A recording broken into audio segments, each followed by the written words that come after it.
Senhor, nós pedimos que Teu Espírito Santo conduza também esse momento e que, ao abrirmos a Tua Palavra, Ele ilumine o nosso entendimento para compreender o que o Senhor nos revelou e de que maneira essas verdades se aplicam a nós nessa noite.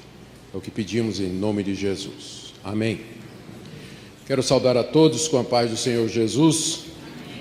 Agradecer de coração o convite que foi feito pelo reverendo Milton para participar das comemorações dos 50 anos da Igreja Presbiteriana Jardim de Oração. Muito obrigado, reverendo. Quero dizer que é uma alegria muito grande estar com os irmãos, participando desse momento. Essas comemorações se iniciam hoje e continuam amanhã também. Queridos, eu queria nessa noite falar a respeito do plano eterno de Deus que produz ou que trouxe a igreja à existência. E eu queria convidá-los a abrir a Escritura em Efésios capítulo 1, que nós vamos ler do verso 3 até o verso 14, onde o apóstolo Paulo bendiz ao Deus triuno por haver concebido a igreja na eternidade e tê-la feito existir no tempo e no espaço, nos alcançando até o dia de hoje. Efésios capítulo 1, do verso 3 até o verso 14. Bendito Deus e Pai de nosso Senhor Jesus Cristo, que nos tem abençoado com toda sorte de bênção espiritual nas regiões celestiais em Cristo, assim como nos escolheu nele, antes da fundação do mundo, para sermos santos e irrepreensíveis perante ele, e em amor nos predestinou para ele, para a adoção de filhos, por meio de Jesus Cristo, segundo o beneplácito de sua vontade, para louvor da glória da sua graça, que ele nos concedeu gratuitamente no amado, no qual temos a redenção pelo seu sangue, a remissão dos pecados segundo a riqueza da sua graça, que Deus derramou abundantemente sobre nós em toda a sabedoria e prudência, desvendando-nos o mistério da sua vontade, segundo o seu beneplácito que propusera em Cristo, de fazer convergir nele, na dispensação da plenitude dos tempos, todas as coisas, tanto as do céu como as da terra. Nele digo, no qual fomos também feitos herança, predestinados segundo o propósito daquele que faz todas as coisas conforme o conselho da sua vontade, a fim de sermos para louvor da sua glória, nós os que de antemão esperamos em Cristo, em quem também vós, depois que ouvistes a palavra da verdade, o evangelho da vossa salvação, tendo nele também crido, fostes selados com o Santo Espírito da promessa, o qual é o penhor da nossa herança, até o resgate da sua propriedade, em louvor da sua glória. Até aqui, queridos, a leitura da palavra de Deus. Paulo escreveu essa carta quando estava preso, provavelmente, quase que com toda certeza, na cidade de Roma. E de lá teve notícias de que os cristãos na região de Éfeso e cidades vizinhas tinham tomado conhecimento da sua prisão, estavam preocupados com as repercussões disso. Afinal, Paulo era o maior apóstolo, maior missionário, pregador e difusor da fé naquela época. E o fato de que ele estava preso em Roma, sem dúvida, trazia preocupação para os seus filhos na fé e para todas as igrejas. Então, tendo ouvido a respeito disso, Paulo escreve essa carta com o objetivo de acalmar o coração dos crentes de Éfeso e da região circunvizinha. O objetivo da carta está aí no capítulo 3, verso 13. Portanto, eu vos peço que não desfaleçais nas minhas tribulações por vós, pois nisso está a vossa glória. Não fiquem desfalecidos, não desanimem por conta dos meus sofrimentos, por conta de vocês, por causa de vocês, porque, na verdade, a minha prisão e o meu sofrimento é motivo de glória para vocês, diz o apóstolo Paulo. A carta toda gira em torno disso, para mostrar que o seu sofrimento e a sua prisão fazem parte do plano de Deus. Paulo começa no capítulo 1 falando de como Deus, na eternidade, concebeu a sua igreja, concebeu a existência de um povo para o louvor da sua glória, pelo qual o seu Filho Jesus Cristo morreu e que o Espírito Santo chama através da pregação, com o objetivo de promover a glória de Deus e o seu plano aqui nesse mundo. Ele prossegue dizendo que Deus levantou os apóstolos exatamente com esse objetivo, e a ele, Paulo, foi dada a missão de anunciar esse mistério de Deus, esse plano maravilhoso de Deus aos gentios. Então, a prisão de Paulo fazia parte dos planos de Deus para a difusão do Evangelho em todo o mundo. Foi exatamente da prisão que Paulo escreveu a carta aos Efésios, a carta aos Colossenses, Filipenses, Filemão, que evangelizaram muito mais pessoas através dos séculos do que se ele tivesse ficado solto durante aqueles 2 períodos em que ele passou, 2 anos em que ele passou preso em Roma. Então, no plano de Deus, a prisão de Paulo estava perfeita, era exatamente o que Deus queria que acontecesse. É isso que Paulo procura explicar aqui na carta. Do capítulo 3, capítulo 4 em diante, ele fala das implicações práticas de pertencermos à igreja que Deus concebeu na eternidade. Hoje à noite eu quero me concentrar no início da carta, onde Paulo bendiz a Deus por esse plano, pelo que ele chama aqui do mistério da sua vontade, que é a concepção da igreja. E eu pensei nesse texto para hoje à noite, porque a igreja local, igrejas como essa e outras igrejas locais espalhadas pelo mundo, elas existem exatamente porque fazem parte desse plano eterno de Deus, disso que Deus concebeu na eternidade e que realizou no momento por Ele designado. Então, estamos aqui nessa noite, não é somente para dar graças a Deus pelos 50 anos dessa igreja, mas dar graças a Ele pela existência da igreja no mundo todo, concebida na eternidade e que vai durar para todo sempre. A sentença, o texto que eu li aqui, na verdade, pode ser considerado como uma única longa sentença. Aliás, até a nossa tradução em português entendeu isso. Você percebe que não há nenhum ponto, não é? Você tem vírgulas e ponto e vírgulas, mas não tem ponto. É como se Paulo tivesse começado a falar e um pensamento foi puxando o outro e ele simplesmente não conseguiu parar, foi escrevendo, até que finalmente, quando o fôlego parou, ele termina no verso 14, e se foi essa a sua intenção, temos aqui provavelmente a maior sentença de todo o Novo Testamento. Mas apesar de parecer que Paulo a pronunciou, a escreveu, meio que impensadamente no calor das emoções, um estudo cuidadoso nos vê que ela é muito bem construída. Ela está dividida em 3 partes, cada uma delas centrada na obra de uma das pessoas da Trindade e terminando com a expressão para o louvor da sua glória. Na primeira parte, do verso 3 até o verso 6, Paulo fala de como Deus, na eternidade, planejou a igreja e termina dizendo, no verso 6, que ele fez isso para o louvor da glória da sua graça. Imediatamente ele começa a falar da obra de Deus Filho, Jesus Cristo, de como Ele, pelo seu sangue, nos livrou dos nossos pecados para que pudéssemos pertencer a Deus. E ele termina dizendo que Cristo fez isso, verso 12, para louvor da sua glória. E imediatamente Paulo fala do Espírito Santo, de como o Espírito Santo, através da pregação do Evangelho, ele sela o coração dos que creem, reservando-os para aquele final grandioso na eternidade. E ele termina dizendo no verso 14, em louvor da sua glória. Então, aqui nessa passagem, nós temos um desvendar do mistério de Deus, do planejamento de Deus. Aqui nós temos o significado da história e da existência da igreja. E isso, por sua vez, traz significado individual para responder à sua pergunta. Por que é que eu existo? O que é que eu estou fazendo aqui? Por que é que a igreja é importante? O que é que Deus quer da minha vida? Tudo isso pode ser derivado e tratado a partir dessa passagem, onde nós temos essa revelação que Deus deu a Paulo do seu plano eterno. Então, nessa noite, eu queria ver com vocês o que é que Paulo diz a respeito da participação de cada uma das pessoas da Trindade na concepção da igreja, depois fazer algumas aplicações para nós. Vamos começar então com o que ele diz a respeito de Deus Pai, do verso 3 até o verso 6. Ele começa bendizendo a Deus, no verso 3, bendito Deus e Pai de nosso Senhor Jesus Cristo. Ele começa bendizendo a Deus, louvando a Deus, e o chama de Pai de nosso Senhor Jesus Cristo.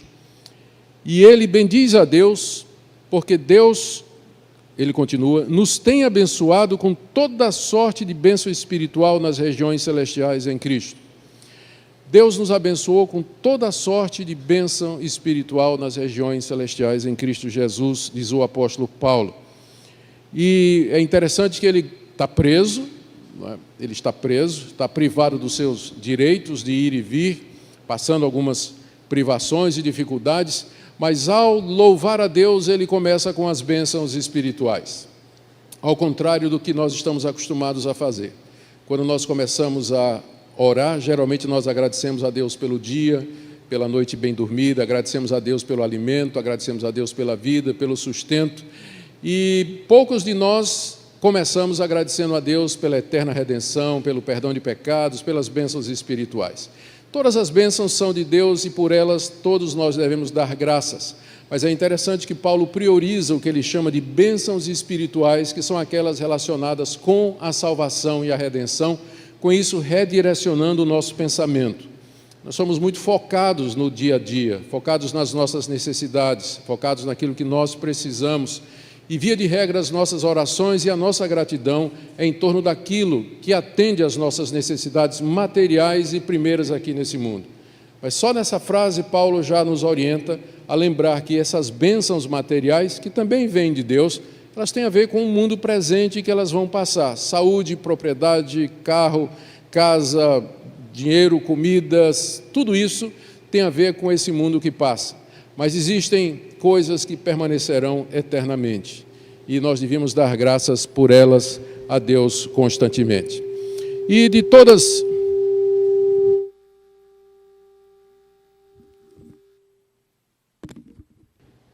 as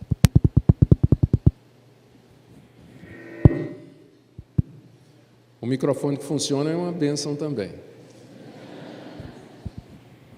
Alô? Quer tocar? Obrigado. Alô?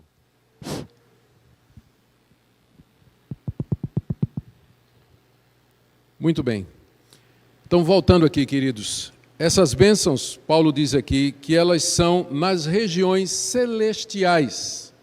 As regiões celestiais, uma expressão que aparece somente nas cartas de Paulo e se refere ao mundo invisível que nos cerca.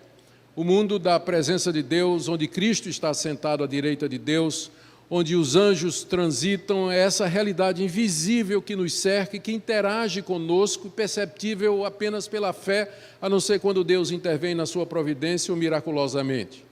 Então, é nessa região que nós já estamos abençoados com toda sorte de bênção espiritual. E a causa dessas bênçãos não são os nossos méritos. Paulo faz questão de dizer aqui que essas bênçãos nos são dadas em Cristo Jesus. E ele escolhe duas bênçãos em particular, que ele enumera aqui, como sendo exemplos ou fundamento de todas as demais, que é a primeira, a escolha ou eleição, e a segunda, a predestinação. Então, no verso 4, depois de ter dito no verso 3 que Deus nos abençoou com toda a sorte de bênção espiritual nas regiões celestiais em Cristo, ele diz no verso 4 que Deus nos escolheu em Cristo antes da fundação do mundo. Essa é a primeira bênção espiritual que Paulo menciona aqui, pela qual ele dá graças. Eu sei que já é difícil a gente dar graças pelas coisas espirituais, como eu já falei. E se a gente for dar graças pelas coisas espirituais, poucos de nós começam com eleição, não é? Poucos de nós começam com eleição. Mas, de fato, é a escolha de Deus a base de todas as demais bênçãos espirituais. Ele escolheu, antes da fundação do mundo, aqueles que ele queria abençoar com esse tipo de bênção que Paulo descreve no verso 3, já que elas não são dadas a todos. E Deus faz isso pelo que Paulo chama aqui de escolha.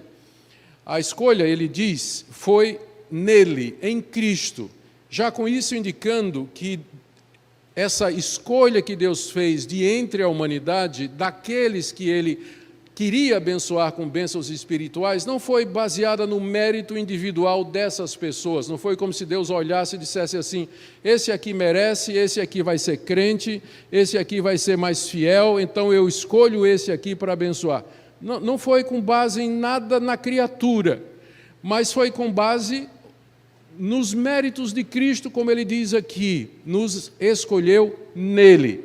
E para deixar claro que essa escolha não tem nada a ver com o que Deus anteviu ou que Deus, na sua onisciência, previu que haveria de acontecer, Paulo diz que isso foi feito antes da fundação do mundo. É a maneira de Paulo dizer que nós não participamos absolutamente em nada nessa escolha, nem pelo que fizemos, nem pelo que Deus previu que nós haveríamos de fazer. Porque quando Deus fez essa escolha, o mundo não havia sido criado. Nós não existíamos ainda. Tudo foi feito na sua soberana discrição, naquilo que Paulo vai chamar dos seus desígnios ou do mistério da vontade de Deus. E essa escolha, ele diz aqui, foi para que nós fôssemos santos e irrepreensíveis perante Ele. E aqui, essa é a maior, ou esse é o fim glorioso, ou é o fim principal da escolha de Deus. E é aqui que nasce a igreja. Deus, de entre a humanidade caída, Ele escolhe para si um povo que Ele quer abençoar em Cristo Jesus, para que seja santo e irrepreensível diante dEle. É isso que é a igreja, exatamente esses que foram escolhidos por Deus antes da fundação do mundo para ser esse povo santo e irrepreensível. E aqui você já tem uma resposta para aquelas pessoas que dizem assim, mas se existe eleição, se Deus escolheu aqueles que Ele quis para a salvação, então qual o estímulo que nós vamos ter para viver uma vida santa? Porque se eu me considero escolhido por Deus, então eu estou de boa, eu vou viver de qualquer jeito, já que a escolha não depende do que eu faço ou deixo de fazer, mas é um ato soberano de Deus, então eu posso viver de qualquer maneira que no final eu serei salvo. Tem muita gente que pensa assim e tira essa conclusão errada do que Paulo está dizendo aqui. Veja que Paulo diz que Deus nos escolheu para sermos santos e irrepreensíveis. Ou seja, se não há santidade, se não há irrepreensibilidade na sua vida, como é que você sabe que você é escolhido? Como é que você pode ter certeza da sua salvação? Porque um dos efeitos da escolha é que Deus já aqui e agora nos santifica, testa o nosso caráter, nos prova, nos amadurece para que nós sejamos dele durante toda a eternidade. Se não há obra santificadora da graça no seu coração, que objetivo, ou que referência, ou que critério você teria para dizer que você está entre esses que Deus escolheu antes da fundação do mundo para fazer parte do seu povo, que é a igreja verdadeira? Então, Deus nos escolheu antes da fundação do mundo, em Cristo, para sermos santos e irrepreensíveis perante Ele. Isso é a igreja. A igreja existe por força da escolha de Deus e da sua determinação, e com o objetivo de ser esse povo santo e irrepreensível diante de Deus aqui na eternidade. É aqui que a igreja nasce. Ela nasce exatamente aqui. Ela não é uma instituição humana. Ela foi planejada por Deus antes da fundação do mundo. Ela é resultado do querer de Deus e da sua vontade. A segunda bênção espiritual que Paulo menciona está no verso 5. Ele começa no final do verso 4. E em amor nos predestinou para Ele, para a adoção de filhos, por meio de Jesus Cristo, segundo o beneplácito de sua vontade. É claro que a próxima pergunta é: qual é a diferença entre escolher e predestinar? Que na cabeça de muita gente é a mesma coisa. Talvez nós pudéssemos dizer que a escolha é aquele ato pelo qual Deus, de entre a humanidade caída, escolheu soberanamente aqueles que Ele quis. E a predestinação é o destino que Deus resolveu dar a essas pessoas. É o final que Deus resolveu dar para elas. E qual foi essa destinação ou predestinação que Deus deu àqueles que Ele escolheu? Está no verso 5. Nos predestinou para Ele. Para Ele. É isso que é a igreja. O povo escolhido que Deus predestinou para Ele. A igreja é o povo de Deus, que Deus amou, que Deus escolheu, que Deus separou do mundo e que de antemão determinou que seria o seu povo para todo sempre. Nos predestinou para Ele. Nessa frase simples está todo o mistério da igreja, está todo o mistério da história e do propósito da sua vida. Se você é de Deus, se você é de Cristo, você existe para Ele. Você existe para Ele. Essa é a razão da sua vida. Se você perguntar para mim, pastor, o que é que Deus quer de mim? Qual o propósito de Deus aqui na minha vida? Eu não sei se Ele quer que você case, deixe de casar, se você arruma um emprego, se não arruma, se você mora em Santos, se você vai morar lá em São Paulo, eu não sei. Isso aí faz parte da providência de Deus e dos seus mistérios que geralmente Ele não nos revela, a não ser à medida que a história vai caminhando. Mas uma coisa eu posso lhe dizer, que você existe para Ele, para a glória dEle, para ser dEle, ou nas palavras do nosso catecismo, para conhecê-lo e gozá-lo para sempre, para ter um relacionamento significativo com Ele aqui na eternidade. É isso que significa igreja e participar dela. Ele nos escolheu para sermos santos e irrepreensíveis e nos predestinou para Ele.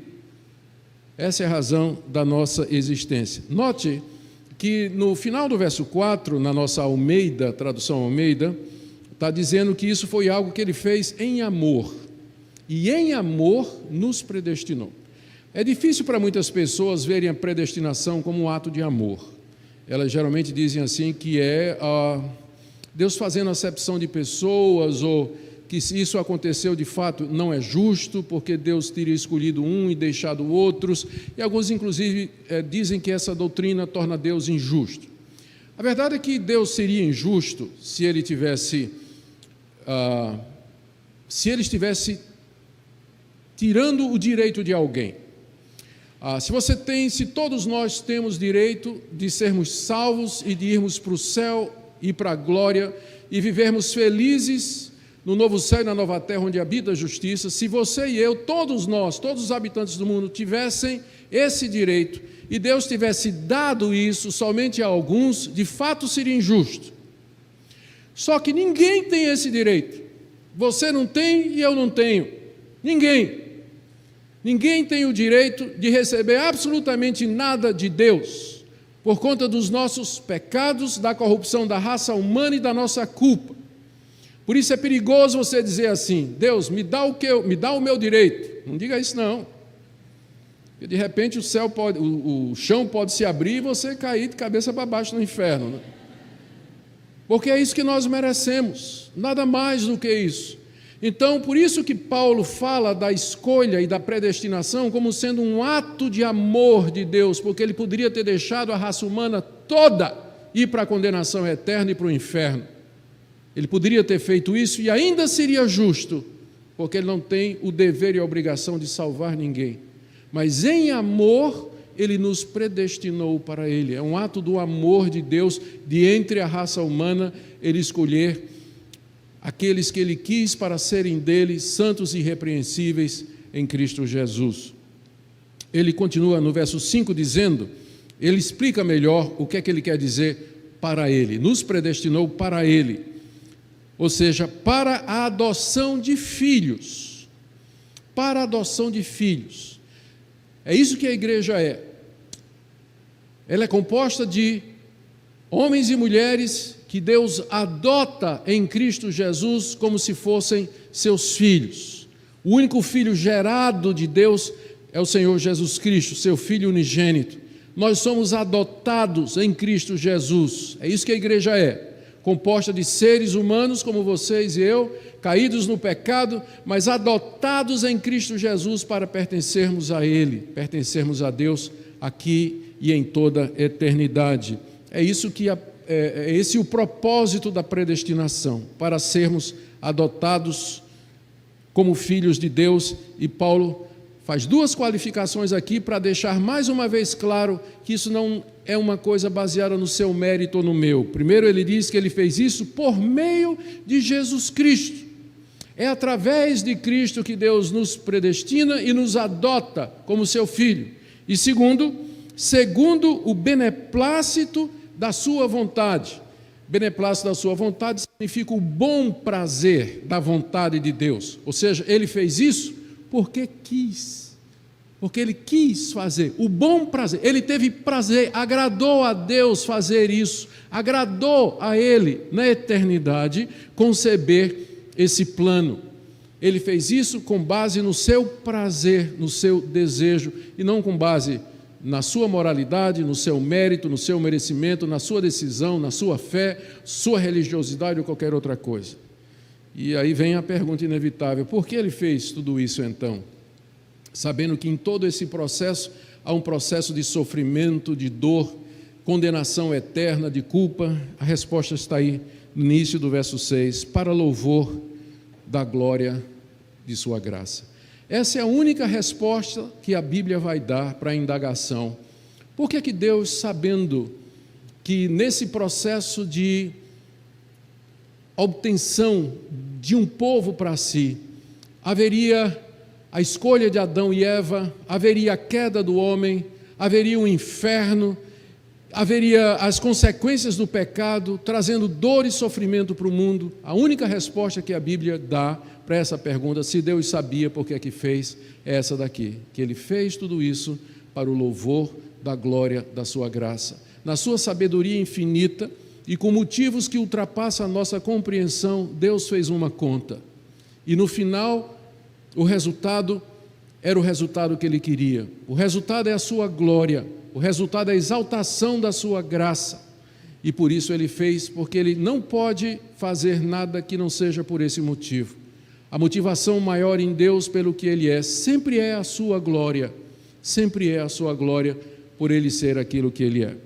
Depois de ter dito várias vezes em Cristo, por meio de Cristo, através de Cristo, Paulo então no verso 6, ele já muda para a pessoa de Cristo e o papel que o Filho de Deus tem em todo esse projeto. Depois de dizer no verso 6, para louvor da glória de sua graça, ele acrescenta, que Ele nos concedeu gratuitamente no amado. Então o foco agora é a pessoa do amado. E quem é o amado, Paulo não nomeia imediatamente, mas todos nós sabemos, ele está se referindo a Jesus Cristo. Ele é o amado de Deus, Deus Filho. Paulo se refere a ele como amado porque ele é aquele a quem Deus ama. O Pai ama por excelência, perfeitamente e profundamente. E aqui nós entramos no mistério da Trindade. 3 pessoas que se amam, que se conhecem, que se relacionam, iguais em glória, honra, poder e majestade, mas que se dividem em termos do papel da história da redenção, o que cada uma vai fazer. Eu sempre gosto, quando chego aqui nessa passagem, de lembrar que, ao chamar Cristo de o amado, Paulo dá uma resposta, talvez sem querer, a algumas afirmações do tipo assim, que a gente ouve às vezes o pessoal dizendo assim: Deus nos fez porque Deus queria companhia. Deus criou a raça humana porque Ele queria pessoas que Ele pudesse amar e que o amassem. Como se houvesse uma necessidade fora de Deus. Entretanto, Deus sempre teve alguém a quem amar e sempre teve alguém que o ama perfeitamente, Deus Pai, que é exatamente Deus Filho, o amado. As 3 pessoas da Trindade se amam, se entendem e coexistem eternamente em perfeita felicidade, harmonia e plenitude. Não há nenhuma necessidade fora de Deus pela qual Ele tivesse criado o mundo. E tudo o que acontece, Ele fez isso segundo o beneplácito da sua vontade para o louvor da sua glória. Para o louvor da sua glória. E é bom nós lembrarmos disso, porque isso nos lembra que Deus não existe em função de nós, que Ele não é o nosso servo, o gênio da lâmpada que esfregamos toda vez que temos uma necessidade, mas ao contrário, nós existimos para a glória dEle e para o louvor do seu nome. O amado, o que é que o amado fez? E agora Paulo desce das regiões celestiais e traz o foco para a terra, a expressão, no verso 7, no qual temos a redenção pelo seu sangue, fala da encarnação do Filho de Deus, porque para que ele pudesse sangrar, ele tinha que se tornar um de nós.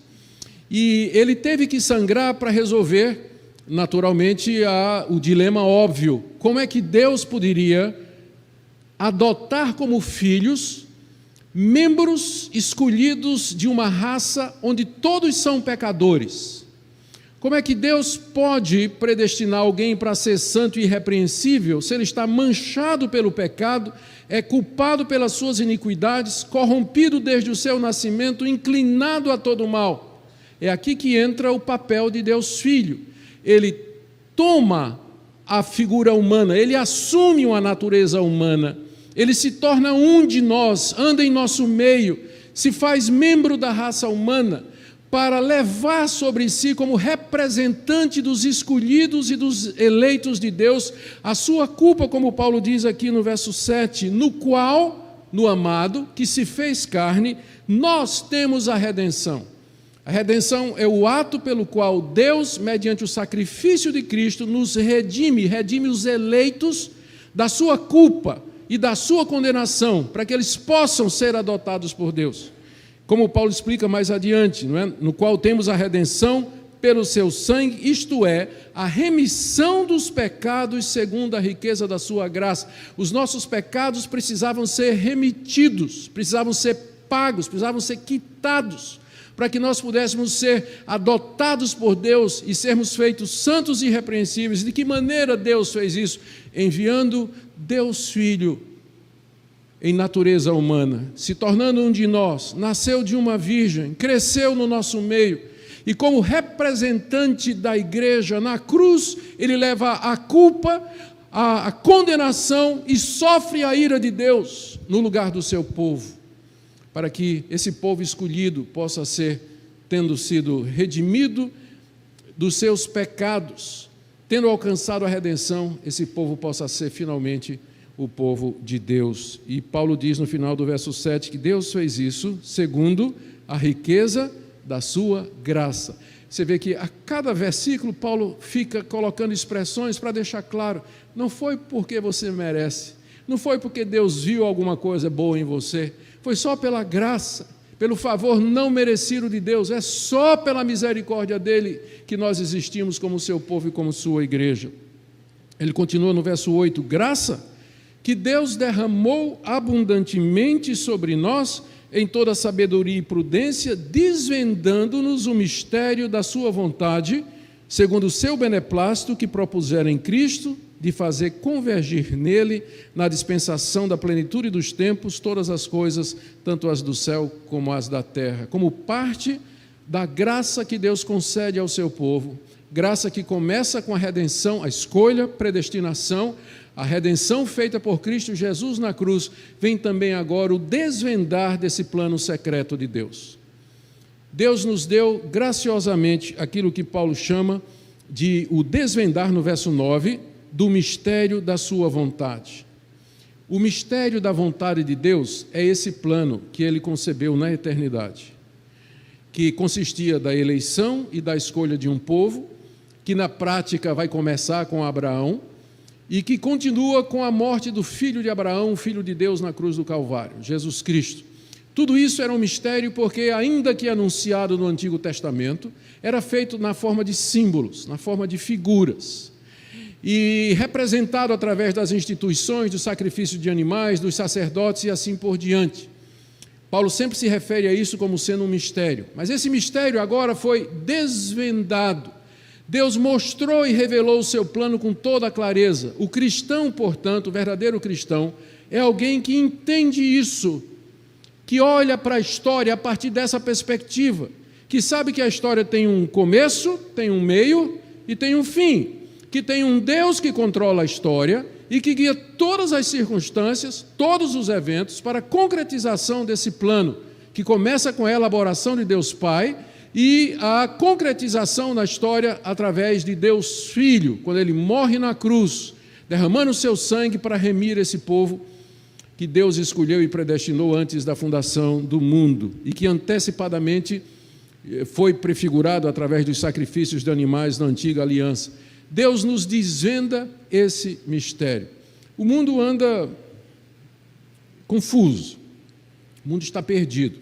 As pessoas que não têm o conhecimento, esse conhecimento, elas pensam que a história ela se desenrola ao acaso, que as coisas acontecem de maneira randômica, aleatória, de que a vida e a história são dirigidas pelo destino, pela sorte, pelo azar, pelo acaso, por forças fora da nossa compreensão.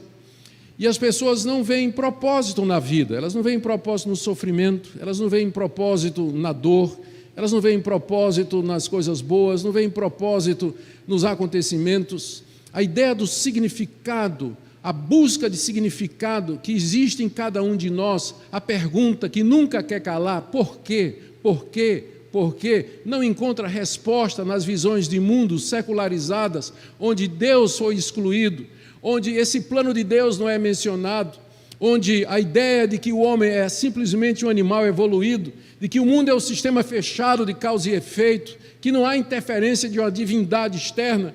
Isso tudo lança as pessoas na mais profunda escuridão e trevas, restando apenas viver para o prazer e para o poder. É o significado da vida, viver enquanto você pode, desfrutar do prazeres e experimentar de tudo. E para isso você vai ter que exercer poder, porque você vai encontrar pessoas e situações em que o seu prazer significa a dor delas, e elas não vão aceitar com alegria aquilo que você quer ou deseja fazer. É isso que nós vemos hoje, mas o cristão é diferente. Ele sabe que a história tem um plano, sabe que ela tem um começo, sabe que Deus tem um propósito, sabe que Deus governa, e sabe que tudo se centraliza em Cristo, como Paulo explica aqui no verso 10, qual é o mistério do plano de Deus? De fazer convergir em Cristo, na dispensação da plenitude dos tempos, todas as coisas, tanto as do céu como as da terra. A vinda de Cristo, a sua encarnação, a sua morte na cruz e a sua ressurreição é o ápice, é o clímax da história da redenção e da história desse mundo. Naquele momento ali, nos atos de Cristo, da sua morte e na sua ressurreição, Deus fez convergir para Ele todas as coisas. Tudo aponta, tudo converge, como se Cristo, a cruz, fosse um grande magneto ou um grande centro de tudo, onde todas as coisas se movimentam naquela direção. Não é à toa que a história é dividida em antes e depois dele, porque de fato a sua vinda marca o tempo próprio de Deus para execução no tempo e no espaço do seu plano, de redimir o seu povo e de concentrar em Cristo Jesus todas as coisas, de fazer convergir nele, na dispensação da plenitude dos tempos. A plenitude dos tempos foi exatamente aquele momento ou aquele período da encarnação, morte e ressurreição de Jesus, quando então a história alcança o seu ápice, o seu fundamento, o seu centro, e tudo converge para lá, o que era antes e o que é depois. Por exemplo, na antiga aliança, os eleitos olhavam para o Messias, para esse momento de convergência em que o Messias haveria de vir, e eram salvos pela fé no Messias que viria. Nós hoje olhamos para aquele mesmo momento, só que olhamos para trás, e somos salvos pela fé no Messias que já veio. Então, tanto aqueles que viveram antes, como os que vivem depois, eles todos se voltam, dependendo de onde estão, ou para frente ou para trás, mas olham e convergem para aquele momento que Paulo chama da plenitude dos tempos, que é o momento central da história da redenção e também da história desse mundo. Se você é um crente e entende isso, você tem sentido para a vida. Você tem respostas para a pergunta, por quê? Por que existo? Por que existe alguma coisa em vez de nada? Por que o mundo é dessa forma? Por que eu estou aqui? Qual o propósito da minha vida? Por que a igreja existe? Por que ela é importante? Você tem todas as respostas na pessoa de Jesus Cristo. Terceira coisa que Paulo diz a respeito de Cristo, a primeira foi a redenção, a segunda foi que nele temos o conhecimento do plano de Deus, e a terceira está no verso 11, é que nele nós fomos feitos herança.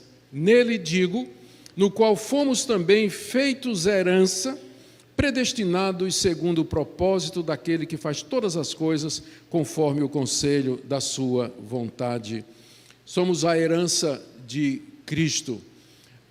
Aqui é o momento da gente explicar que Paulo está com isso dizendo que a recompensa de Deus Filho pelo seu sofrimento pelo seu povo é ganhar esse povo para si. Nós somos a herança de Cristo. Nós somos aquilo pelo que Ele sofreu e morreu. Nós somos o resultado da sua dor na cruz, de experimentar a ira de Deus sobre si. Ele nos recebe como herança. Deus nos dá a Ele como sendo o seu povo e como a recompensa do seu trabalho. E Paulo mais uma vez diz no verso 11 que nós somos para isso predestinados. Parece que ele não tem problema nenhum com essa palavra, né, o apóstolo Paulo. Fomos predestinados para isso, porque o tempo todo, como eu disse, Paulo está acumulando expressões para deixar claro que nós fomos feitos herança não porque merecemos, mas pelo propósito de Deus. Aí, mais uma vez ele repete, fomos predestinados segundo o propósito daquele que faz todas as coisas conforme o conselho da sua vontade. Ou seja, Deus não consultou você, não consultou a mim, não consultou os anjos, mas Ele consultou a sua própria vontade. O que é que eu quero? O que é que eu desejo? Qual é o prazer da minha alma? Diz o Todo-Poderoso. E Ele faz as coisas de acordo com o conselho da sua própria vontade, para deixar claro que nós não temos mérito nenhum. Não é por obras, não é por qualquer coisa que façamos, mas segundo a misericórdia de Deus. Para que Cristo veio ao mundo? Por que Deus em Cristo fez tudo isso? Resposta no verso 12, a mesma resposta anterior, a fim de sermos para louvor da sua glória. Esse é o objetivo da igreja, ela existe para o louvor da glória de Deus. Na igreja, nos redimidos, nos que foram comprados pelo sangue de Jesus, estes mesmos que foram eleitos e predestinados, Deus vai mostrar a sua graça, eternidade afora, a anjos e homens, e a sua graça será glorificada, será exaltada, Deus será exaltado por ter demonstrado tanta sabedoria nesse plano perfeito, tanto amor e tanta misericórdia para com a humanidade perdida. E Ele vai receber a glória, que é o seu plano final. Imediatamente do verso 12, Paulo agora passa para a terceira pessoa da Trindade, que é o Espírito Santo. Ele diz no verso 12, a fim de sermos para louvor da sua glória. Nós, ele é judeu, e ele está falando como judeu.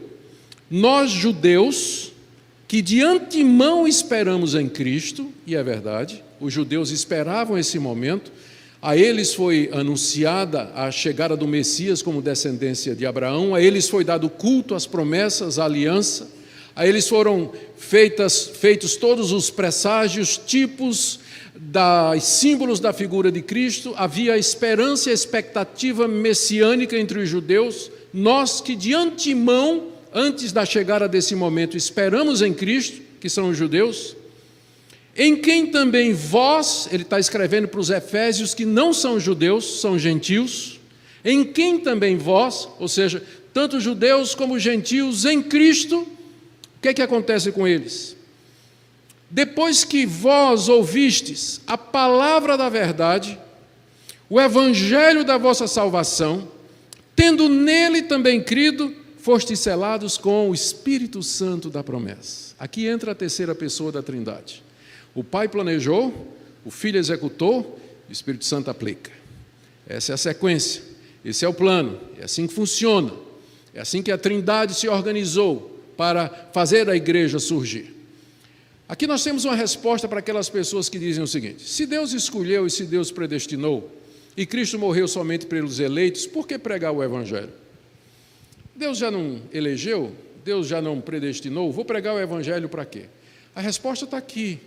Quando Paulo diz que é pela pregação do Evangelho que Deus chama aqueles eleitos, porque em Cristo morreu antes da fundação do mundo. E é o Espírito de Deus quem faz isso.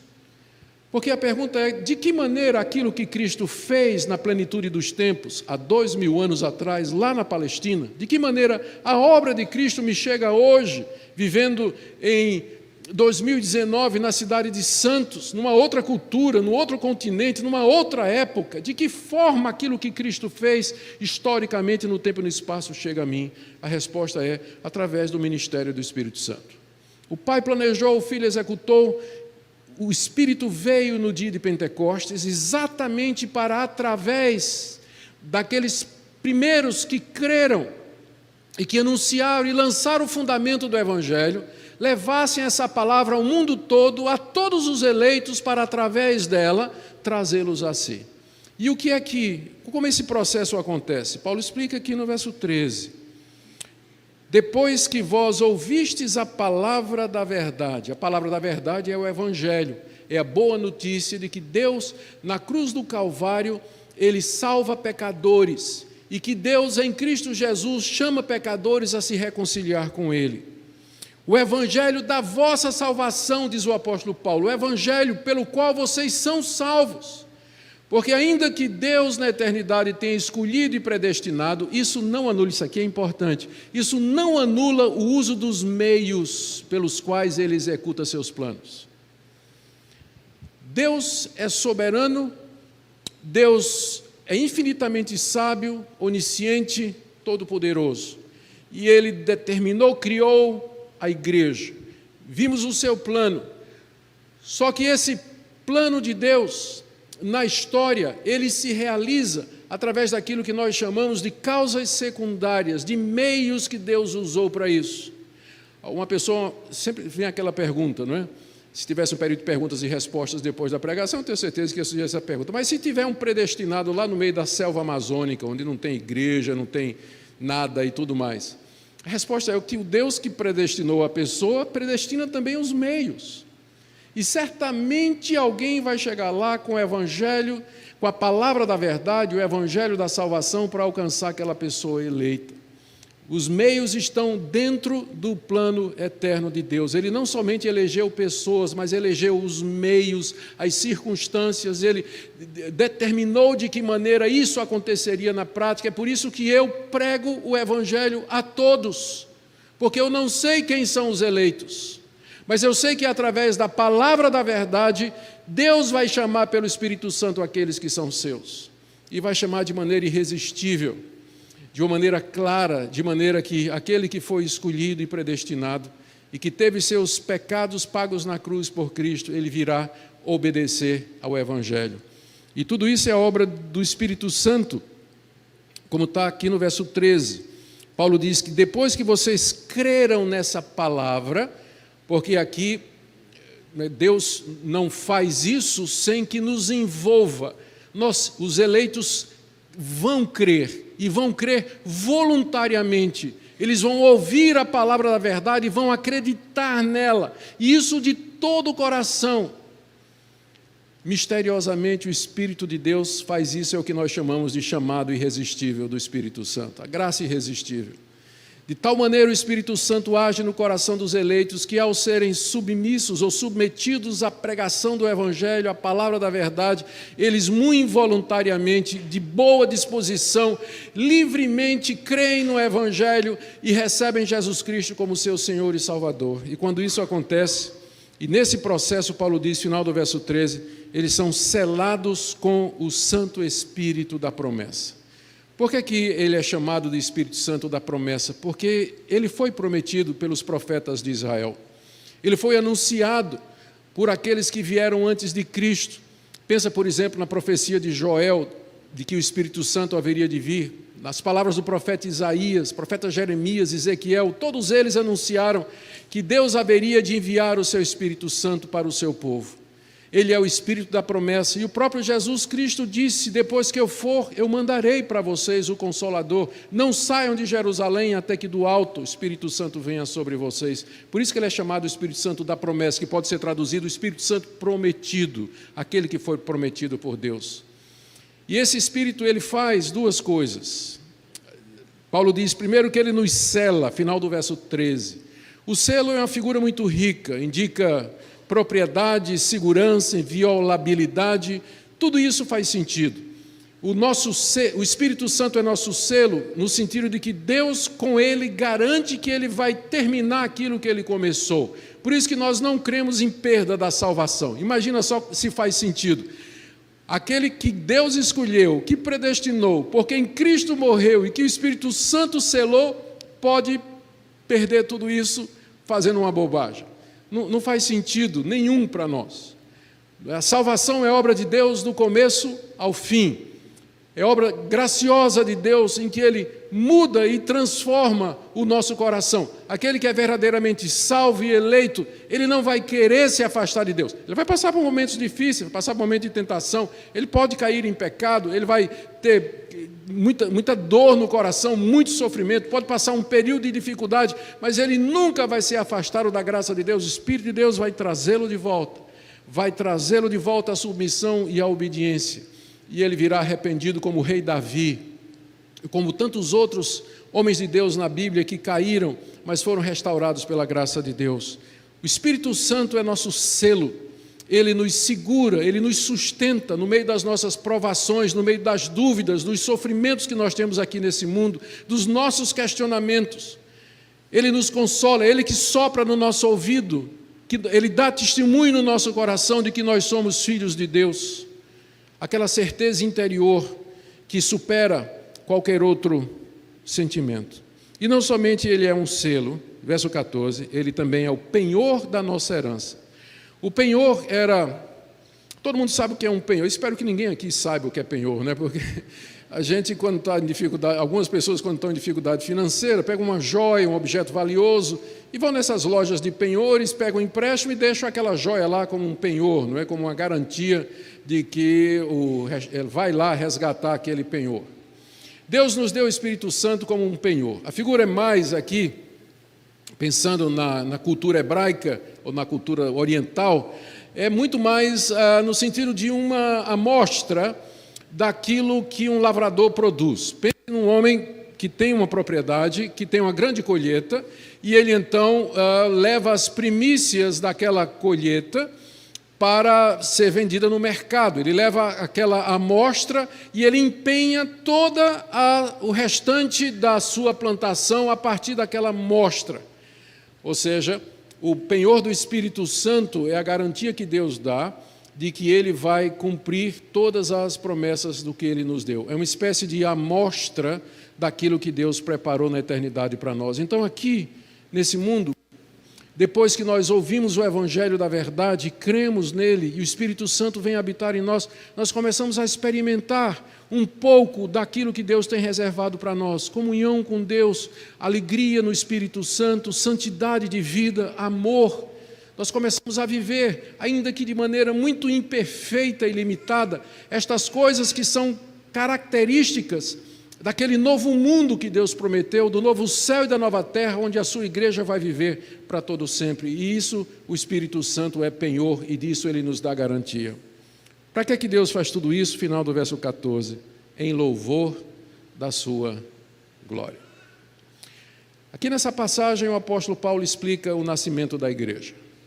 O que é a igreja? A igreja é esse povo que Deus escolheu, predestinou, que Deus, pelo qual Jesus Cristo derramou seu sangue na cruz do Calvário, a quem Deus revelou o mistério da sua vontade, que foi feito a herança de Cristo, que no tempo e no espaço foi chamado pela pregação do Evangelho através do Espírito Santo, que voluntariamente creu e recebeu essa verdade, sendo selado pelo Espírito Santo e recebendo do Espírito Santo o penhor e a garantia de tudo aquilo que Deus prometeu e que Ele haverá de fazer. Que bênção ser crente, não é? Por isso que nós estamos aqui nessa noite. Nós estamos aqui nessa noite lembrando os pioneiros que tiveram aqui fundando essa igreja, os pastores que passaram por aqui, os missionários, os obreiros, os presbíteros, diáconos, as mulheres que serviram à igreja. Mas nós sabemos que, na verdade, a estrela, né, que vai receber toda a glória essa noite é Deus, porque Ele é a razão pela qual nós estamos aqui, pela qual a igreja existe. E eu termino então com algumas aplicações para nós. Primeiro, esse texto deixa claro que há um Deus que governa a história. A história não é um trem descarrilhado correndo sem destino.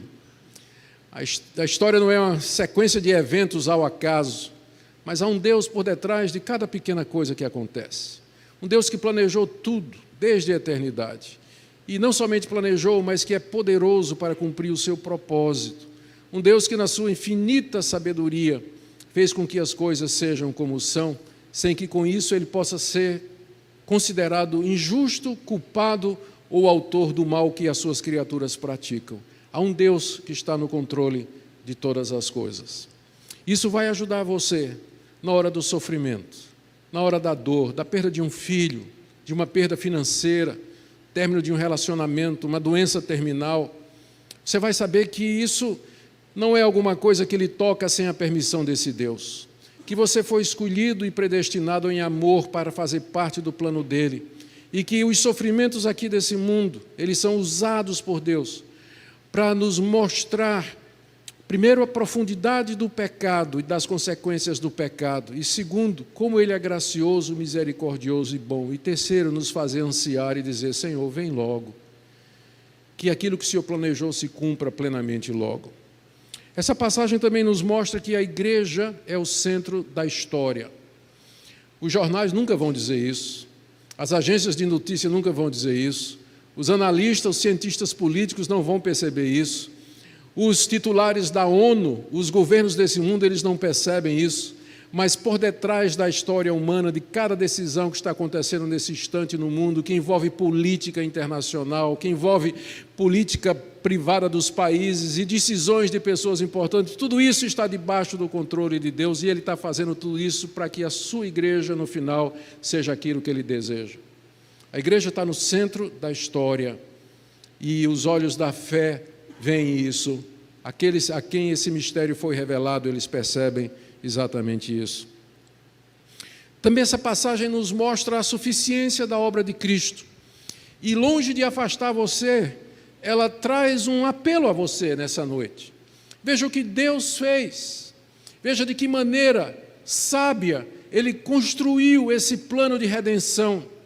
E como Cristo na cruz do Calvário ofereceu uma obra completa, que é consumada pela obra do Espírito Santo, chamando e guardando aqueles que são seus. Porque talvez tem pessoas que dizem assim, eu queria muito me tornar crente, mas eu tenho medo de tomar uma decisão, aceitar Jesus, eu não vou conseguir ficar, eu ainda gosto de muitas coisas, mas você está pensando que a sua redenção e a salvação é coisa sua, mas não é coisa sua, é obra desse Deus, sábio, poderoso, infinito, que em amor chamou esse povo. Ele é poderoso para libertar você, para livrar você da sua culpa, dos vícios, do pecado, e fazer de você uma pessoa nova em Cristo Jesus, e guardar você e segurar você até o fim. Essa passagem nos mostra a suficiência da obra de Cristo e a plenitude da obra de Deus. E na prática você tem aqui, se você já é crente, você já tem aqui a resposta para a pergunta: Deus, por que é que eu existo? Qual a razão da minha existência? Eu espero que nessa noite tenha ficado claro para você. Você existe para a glória de Deus. Casada, solteira, com emprego, sem emprego, pobre, rico, com educação, sem educação. Nós podemos servir a Deus em todas as situações da vida. Lá no seu trabalho, naquela escola, lá na sua empresa, na rua vendendo pastel. Faça o melhor pastel de Santos para a glória de Deus. Seja honesto nos seus negócios. Sirva a Deus, glorifique a Deus, qualquer que seja a profissão na vida, o caminho na vida que a providência de Deus o colocou. Porque essa é a razão maior da sua existência, viver de tal maneira que as pessoas olhem para você e digam: de fato ali eu vejo a graça de Deus e a transformação de Deus. Isso significa também, essa passagem, em termos práticos, mostra o que é que Deus quer de nós como igreja. Ele quer que nós sejamos um povo santo, um povo distinto, um povo habitado pelo Espírito Santo, um povo seguro da nossa redenção. Ele quer que nós sejamos já a razão da glória da sua graça aqui nesse mundo, que nós reflitamos a sua glória e a sua graça e o seu amor. E isso impacta os relacionamentos. Os membros da igreja viver em amor, viver em santidade, em perdão, acolhimento, tolerância, compreensão. Não faz sentido um ajuntamento de pessoas que se dizem herdeiros disso aqui, que vivem em brigas, em dissensões, em desconfianças, ciúmes e fofocas. Não faz sentido. Essa passagem mostra o que é que Deus quer de nós como igreja aqui nesse mundo também. Também é um grande apelo para o evangelismo, não é? Ao contrário de nos esfriar o nosso evangelismo, aí que eu tenho vontade de evangelizar, porque eu sei que Deus tem os seus eleitos em santos, e que é através da pregação do evangelho que Deus vai chamá-los. Se eu não cresce na eleição e na predestinação, eu não faria evangelização, porque se depender do livre-arbítrio do homem, sabe quantos vão se converter? Zero.